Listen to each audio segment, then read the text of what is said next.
പ്രാഥമിക അംഗത്വം പുതുക്കാതെ ഇടഞ്ഞു നിൽക്കുന്ന ജി സുധാകരനെ അനുനയിപ്പിക്കാൻ CPM നേതൃത്വം. സംസ്ഥാന സെക്രട്ടറി MV ഗോവിന്ദൻ നേരിൽ വിളിച്ചുവെങ്കിലും നിലപാടിൽ നിന്ന് പിന്നോട്ടില്ല എന്നാണ് ജി സുധാകരൻ അറിയിക്കുന്നത്. വാർത്താ സമ്മേളനത്തിൽ പരിഹസിച്ചില്ല എന്നും പരാമർശം മാധ്യമങ്ങൾ വളച്ചൊടിച്ചതാണ് എന്നും MV ഗോവിന്ദൻ ജി സുധാകരനെ ധരിപ്പിച്ചു. ജി സുധാകരനെ ചേർത്തു നിർത്തിയുള്ള പ്രതികരണങ്ങളാണ് പാർട്ടി നേതാക്കൾ ഇന്നു നടത്തിയത്. സുധാകരൻ പക്വതയുള്ള നേതാവാണ് എന്ന് KC വേണുഗോപാൽ പറഞ്ഞു.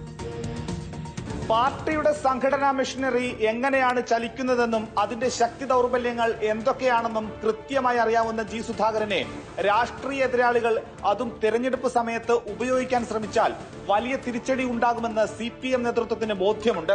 അതുകൊണ്ട് ഏത് വിധേനയും സുധാകരനെ മയപ്പെടുത്താനാണ് CPIM നീക്കം. ചില പ്രയോഗത്തിലൊക്കെയുള്ള അദ്ദേഹത്തിന്റെ പരിഭവം അദ്ദേഹം ഒരു ഫേസ്ബുക്ക് പോസ്റ്റിലൂടെ പ്രകടിപ്പിച്ചതാണ്. അദ്ദേഹത്തെ സഹാക്കൾ ബന്ധപ്പെടുന്നുണ്ട്, ഞങ്ങളൊക്കെ ബന്ധപ്പെടുന്നുണ്ട്. ജി സുധാകരനെ വിളിക്കാൻ താൻ ആളല്ലെന്ന് മന്ത്രി V ശിവൻകുട്ടി.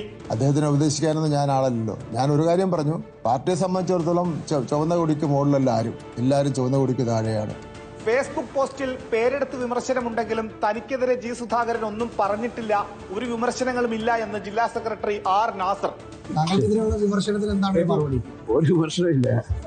ജി സുധാകരൻ രാഷ്ട്രീയ തീരുമാനമെടുത്ത ശേഷം കോൺഗ്രസ് പ്രതികരിക്കുമെന്ന് KC വേണുഗോപാൽ. കാത്തിരിക്കൂ എന്നും പ്രതികരണം. ജി സുധാകരൻ വളരെ പക്വതയുള്ള, മെച്യൂറായിട്ടുള്ള, ഒരുപാട് അനുഭവ സമ്പത്തുള്ള രാഷ്ട്രീയ നേതാവാണ്.